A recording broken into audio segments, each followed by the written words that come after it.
할렐루야. 사랑하는 여러분, 오늘 이 아침에 성령께서 우리 아버지의 뜻을 깨닫게 해주시고 복음의 능력으로 우리 모든 성도들 위해 충만하게 부어주시기를 주의 이름으로 축원합니다.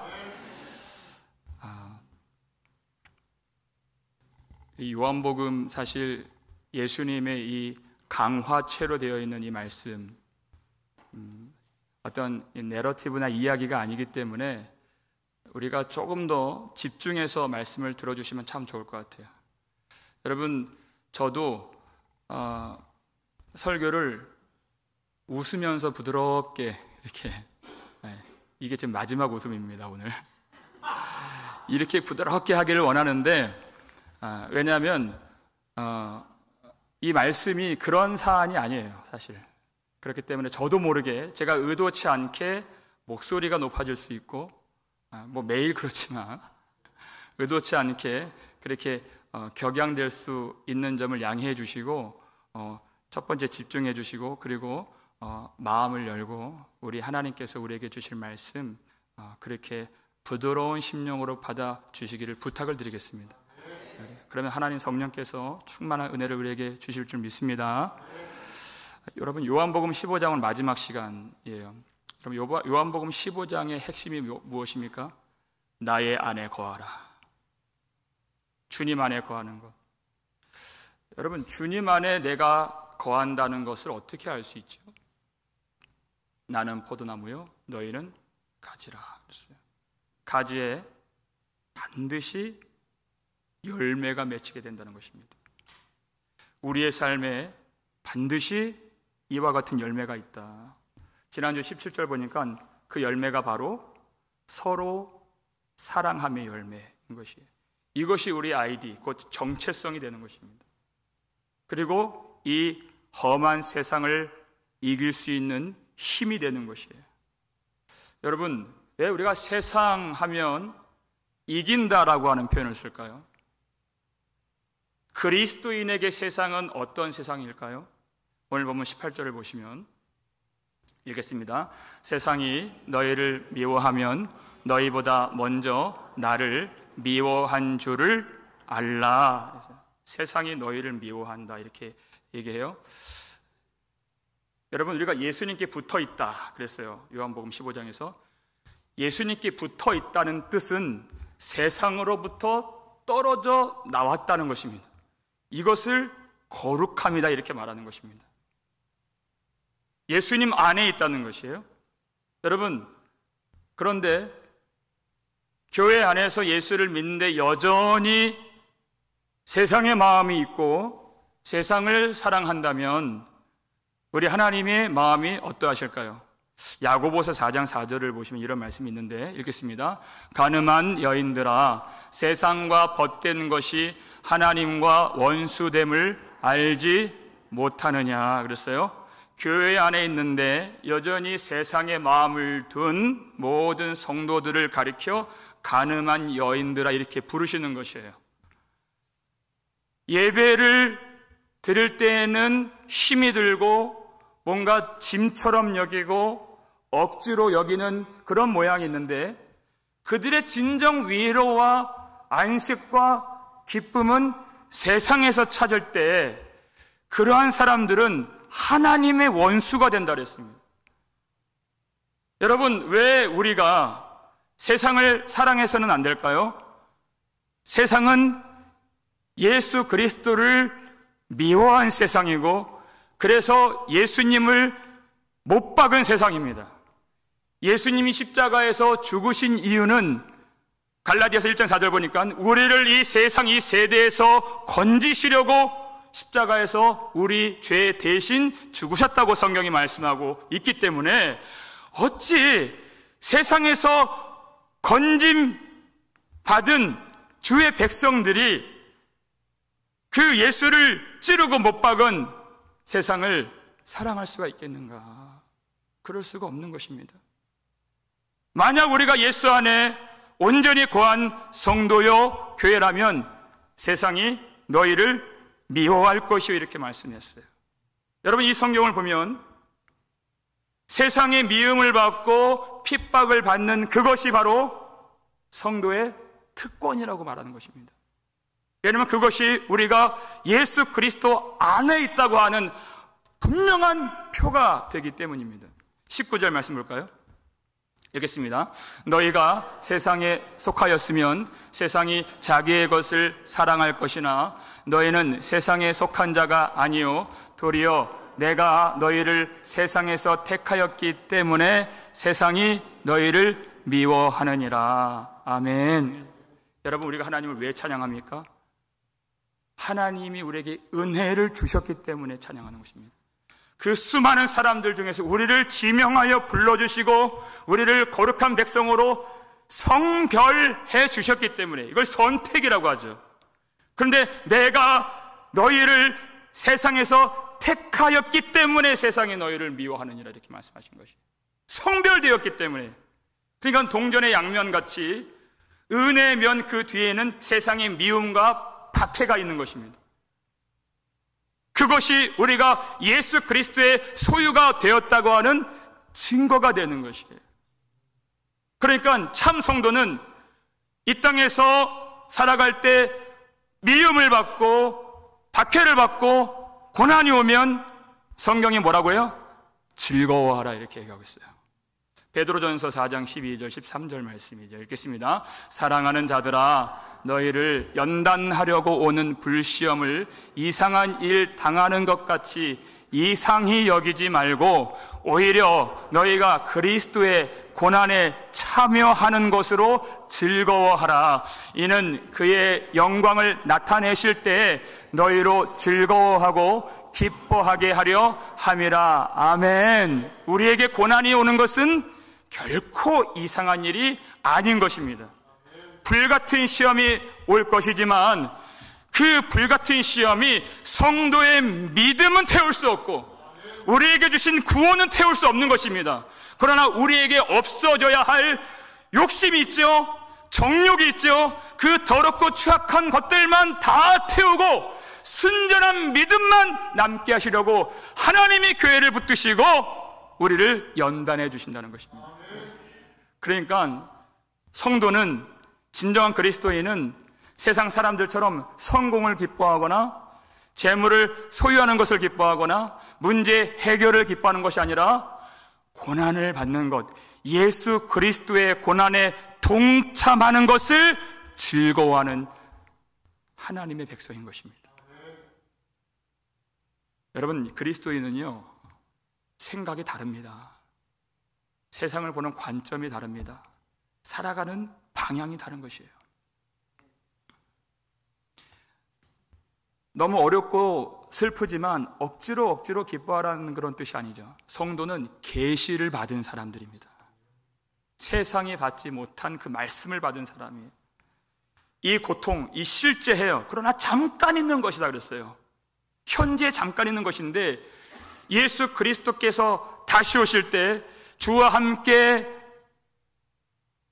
누릴 영원한 영광의 그 즐거움도 실제한다는 것을 우리가 믿기 때문에 즐거워하는 것이에요. 그러니까 이 세상으로부터 오는 미움은 곧 하나님으로부터 오는 사랑과 같은 것입니다. 세상의 찌름은 하나님이 주신 상과 같은 것이에요. 초대교회 성도들이 그랬죠. 우리가 금요일에도 그 말씀 살폈지만 사도들이 복음 전하고 그 40이 하나 가만매 그 채찍질 당할 때 마치 그 채찍질을 하나님이 상 주시는 것처럼 받았어요. 그 말씀이 사도행전 5장 41절 말씀이죠. 읽겠습니다. 사도들은 그 이름을 위하여 능력 받는 일에 합당한 자로 여기심을 기뻐하면서 공의 앞을 떠나니라. 아멘. 세상에 감당할 수 없는 사람들의 모습인 것입니다. 어쩌면 이해할 수가 없어요. 예수 이름 때문에 욕을 먹는 것을 기뻐하고 예수님 때문에 매를 맞는 것을 기뻐하고 예수의 영광을 위하여 능력받고 고난받고 수치받는 자로 삼아주신 그것을 기뻐한다.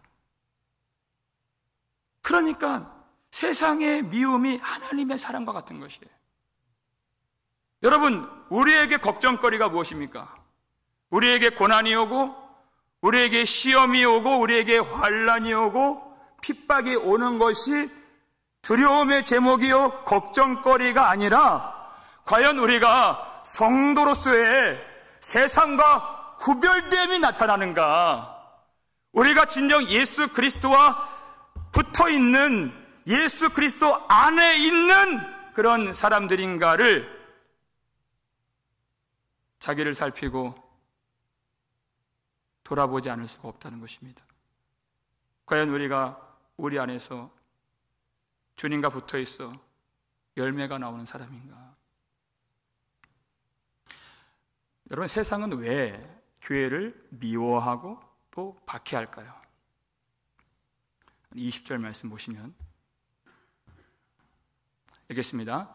내가 너희에게 종이 주인보다 더 크지 못한다 한 말을 기억하라. 사람들이 나를 박해하였은즉 너희도 박해할 것이요 내 말을 지켰은즉 너희 말도 지킬 것이라. 아멘. 저번 주에는 예수님이 우리를 친구라고 말씀하셨는데 우리는 여전히 종입니다. 예수님 우리 주인 되시고 우리는 주님을 따라가고 주님을 섬기는 종입니다. 그런데 종이 어떻게 주인보다 이 세상에서 더 나은 대우를 받을 수가 있는가? 주인께서 박해를 받으셨는데 우리 종들도 박해를 받는 것이 마땅하지 아니하냐 그랬어요. 그럼 누가 종입니까? 여기 보시면 내 말을 지켰은즉 너희 말도 지킬 것이라. 주인이 주신 그 말을 받아서 그 주인의 말을 전하는 자가 주의 종이고 우리 모든 성도들이 그와 같은 사명자가 되어야 한다는 것입니다. 여러분, 그런데 우리 주인의 말, 복음이죠. 복음을 전하면 세상 사람들이 복음을 어떻게 듣겠습니까? 성경을 보니까 예수님은 세상의 빛이라 그랬어요. 빛이 이 땅에 오실 때 어떤 일이 벌어졌습니까? 우리 요한복음 우리 1장 봤을 때 빛이 세상에 오면 무엇이 드러나요? 그렇죠. 어둠이 드러나는 것이에요. 유대인들은 날마다 그들이 성전에서 예배를 드림으로 자기가 빛인 줄 알았습니다. 네, 요한복음 1장 5절 보니까 빛이 어둠에 비치되 어둠이 깨닫지 못하더라 이렇게 되어 있어요. 바로 그들이 어둠이었다. 여러분, 어둠이 무엇입니까? 내가 빛인 줄 여기는 것이 어둠이라는 것입니다. 다시 말해 쉽게 말하면 내가 다 된 줄로 아는 것이 어둠이라는 것이에요. 내가 다 된 줄로 알아서 애통하지 않고 통회하지 않는 그것이 바로 어둠이라는 것입니다. 여러분 이해 가세요? 굉장히 중요한 것이에요. 그 유대인들이 어둠이었어요. 그래서 예수님이 그들에게 어떤 말씀을 전하셨습니까? 요한복음 7장 7절 보면 읽겠습니다. 이는 내가 세상의 일들을 악하다고 증언함이라. 아멘. 그랬어요. 예수님이 세상에 이 말씀을 주셨는데 여러분 이 문맥을 우리가 살펴봤죠? 여기서 세상은 유대인들을 말하는 것입니다. 날마다 하나님 앞에 나아가서 예배를 드리는 자기가 빛인 줄 알고 다 된 줄로 여기는 그들의 모든 실상을 실체를 그 악함을 예수님이 다 드러내신 것이에요. 그렇기 때문에 여러분 세상이 무엇일까요? 세상은 교회를 다니지 않는 사람들을 말하는 것이 아닙니다. 자기 죄가 무엇인지 깨닫지 못하는 사람들, 예수님이 우리를 구원해 주시려고 말씀을 주실 때 그 말씀을 받지 않고 말씀을 깨닫지 못하고 회개치 못하는 모든 사람들을 세상이라고 말씀하신 것이에요. 그런데 내 말을 지켰은즉 너희 말도 지킬 것이라 그랬어요. 이 세상에 이 복음 들고 나가면 이 말씀을 받는 자들이 있다는 것입니다. 이 말씀을 받고 자신이 말씀에 비춰보니까 내 생각에는 내가 아무 문제 없는 것 같은데 말씀의 거울로 비춰보니까 내가 얼마나 말씀에서 벗어난 사람인가를 깨닫고 내 죄를 깨닫고 말씀대로 자백하고 자기 가슴을 치면서 회개하고 유일한 구원자 되시는 세상의 빛이신 우리의 소망이 되신 예수 그리스도를 의지하며 주님 앞에 나오는 자들이 바로 빛의 자녀들인 것입니다. 이 사람들이 교회예요. 제가 목사이기 때문에 교회의 부흥에 대한 그런 관심이 많이 있지요. 할 수만 있다면 모든 분위기도 좋게 만들고 싶고 가능하면 편안하게 보기 좋게 아름답게. 여러분 아시죠? 저는 정말 아름다운 걸 좋아하는 사람, 좋은 걸 좋아하는 사람. 할 수만 있으면. 그래서 사람들이 그런 걸로라도 마음을 좀 열고 그런 걸로라도 좀 호감을 살 수 있는 그렇게 하고 싶어요. 중요한 것 같아요.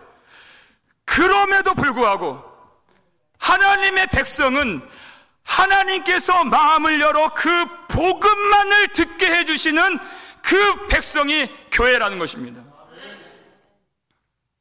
세상이 이 말씀을 왜 안 들을까요? 세상이 이 말씀을 왜 미워하고 들으려고 하지 않을까요? 21절 뒷부분 보면 이런 말씀이 있죠. 읽겠습니다. 이는 나를 보내신 이를 알지 못함이라. 여러분 이 구절 정말 중요합니다. 나를 보내신 이 아버지를 알지 못함이라. 여러분 이게 죄예요. 회개를 하라고 하면 도무지 무엇을 해야 할지 알지 못하죠, 사람들이. 왜냐하면 도덕적으로는 별로 잘못한 것이 없다고 생각하니까. 그것은 죄에서 파생되는 열매지 죄가 아닙니다. 죄의 뿌리가 아니란 얘기예요. 죄는 하나님 아버지를 알지 못하는 것이에요. 하나님 아버지를 모르니 내가 어떤 사람인지 모르는 것이에요. 유대인들은 다 자기들이 회개할 것이 없다고 생각했습니다. 그것은 죄가 없어서 회개할 것이 없는 것이 아니라 빛이 없기 때문에 회개할 것이 없다고 생각하는 것이에요.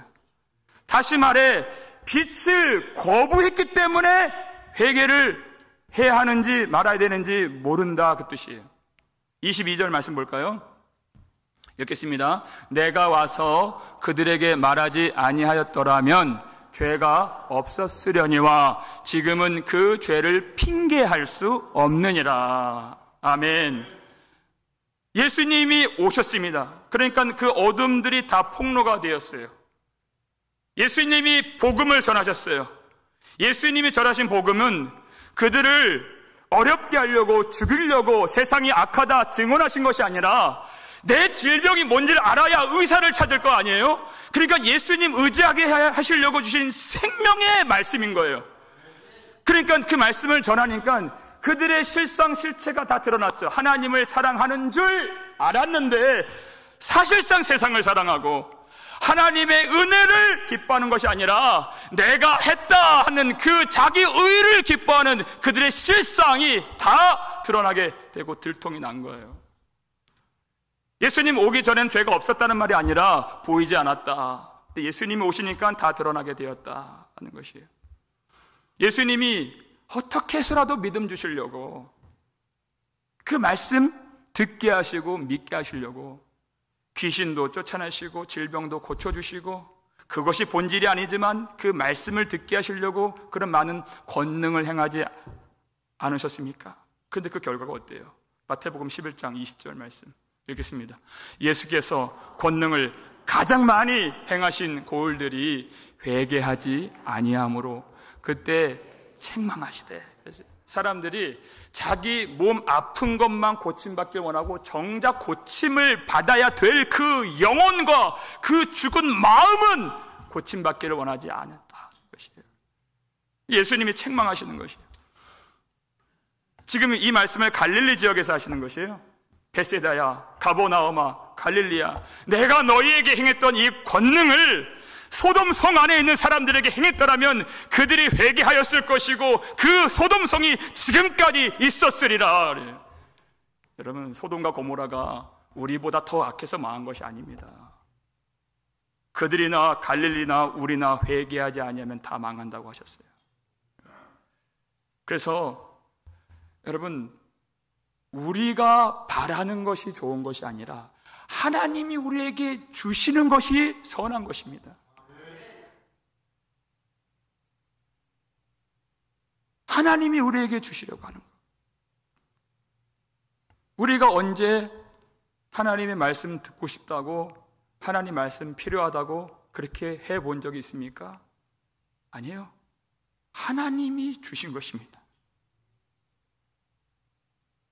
우리가 언제 세상에서 돈을 원했지, 건강을 원했지, 성공을 원하고 높은 자리 원했지, 합격을 원했지, 언제 아들 예수 그리스도 달라고 해본 적이 있습니까? 그 전에는 없습니다. 빛을 받아야 구할 수 있는 것이에요. 그러나 아버지께서 우리에게 필요한 줄 아시고 말씀이신 예수님을 이 땅에 보내주시고 우리의 마음을 성전 삼아 우리 속에 보내주신 것이에요.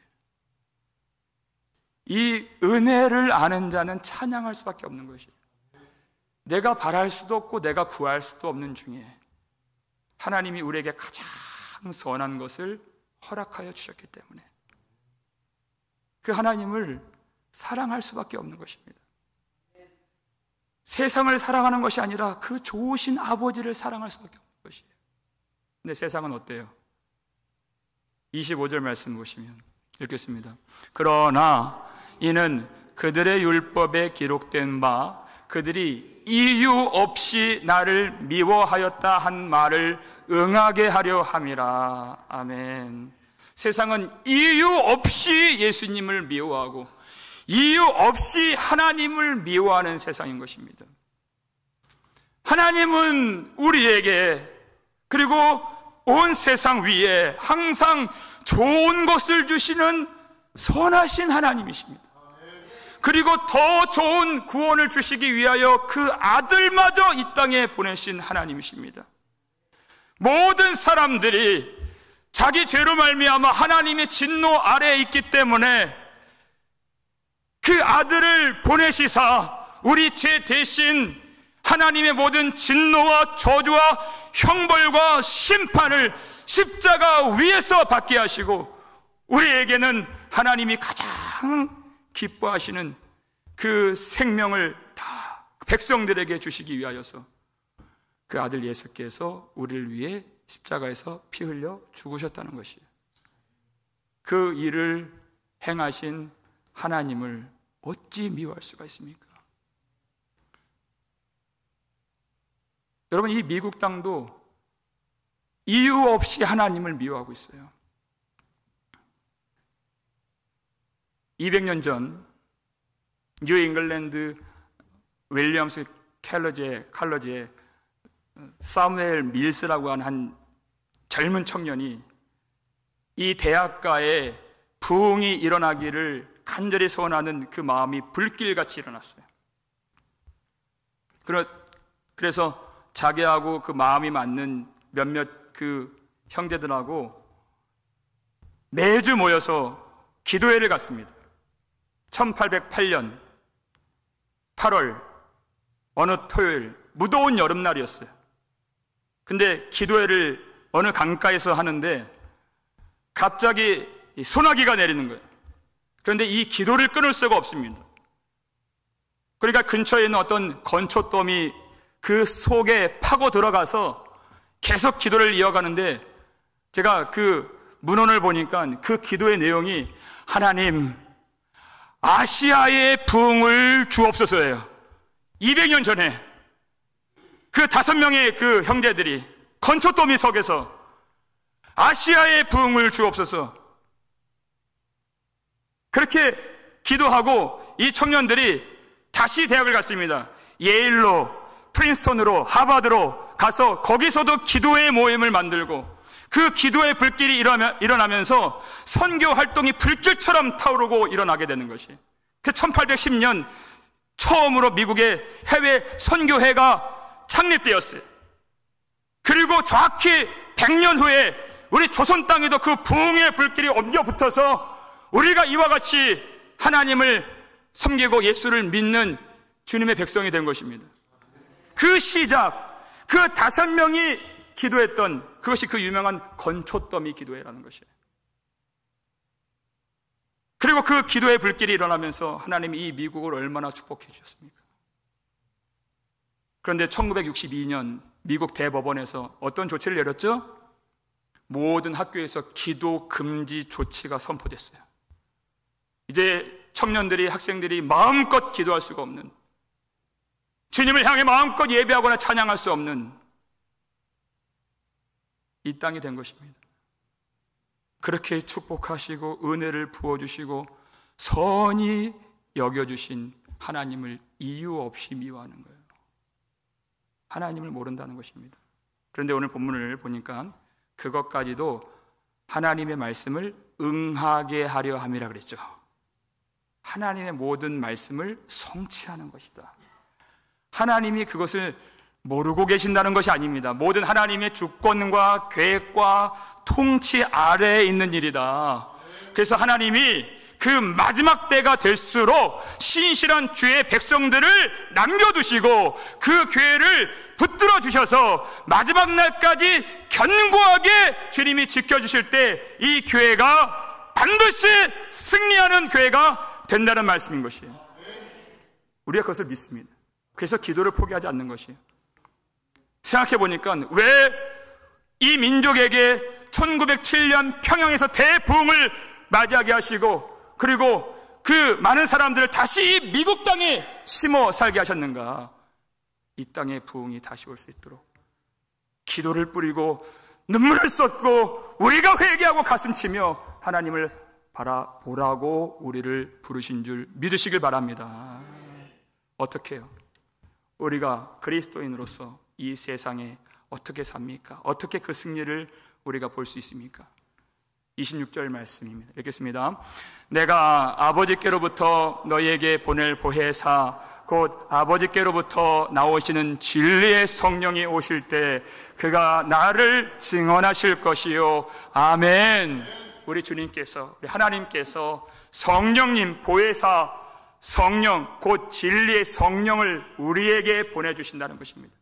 여러분, 성령께서 우리에게 임하시면 어떤 위로를 받습니까? 어떤 힘을 얻습니까? 말씀 잘 보세요. 성령이 오실 때 그가 나를 증언하실 것이오예요. 성령께서는 오직 예수 그리스도만 우리에게 증언해 주시는 영이십니다. 이 강단처럼 우리 심령에 성령이 거하시면 보이지 않는 강단이 있어요. 그러니까 그 강단에서 성령께서는 끊임없이 예수 그리스도를 선포해 주시고 끊임없이 예수 그리스도의 빛을 비춰주시고 끊임없이 우리로 예수 그리스도를 바라볼 수 있도록 주님을 의지할 수 있도록 그래서 세상을 승리할 수 있도록 성령께서 그 말씀을 보이지 않는 강단에서 선포해 주신다는 것입니다. 여러분, 우리 인생의 문제가 무엇입니까? 우리가 돈이 없어 망합니까? 우리가 건강하지 못하여서 망합니까? 그런 자원의 결핍, 그런 건강의 결핍이 아니라 우리의 문제는 예수의 결핍이에요. 그러나 성령께서 우리에게 오시면 예수로 충만하게 하신다. 그를 증언하실 것이 그랬어요. 여러분, 예수로 충만한 자, 이 세상 속에서 어떻게 살겠습니까? 27절 말씀 읽겠습니다. 너희도 처음부터 나와 함께 있었으므로 증언하느니라. 아멘. 예수를 증거하는 증인의 삶이 우리의 정체성이 되었던 것입니다. 너희도 증언하느니라. 성령께서 증언해 주셨기 때문에 우리 속에 예수님이 거하시고 예수로 충만한다면 무엇이 나오겠습니까? 예수로 가득하면 예수가 나오는 것이에요. 예수의 말씀이 가득하면 예수의 말이 나오는 것입니다. 예수의 빛이 있다면 예수의 빛이 나타나고 예수 그리스도로 충만하면 예수 그리스도의 향기가 나오는 것이에요. 이것이 세상을 사는 그리스도인의 모습인 것입니다. 여러분, 복음을 전하면요, 가장 은혜 받는 사람은 나 자신이에요. 가장 기뻐하는 것도 나 자신이에요. 그 사람이 믿을지 안 믿을지 그건 하나님의 작정 속에 있는 것입니다. 그런데 가장 큰 힘을 얻는 것은 바로 나 자신이다 하는 것이에요.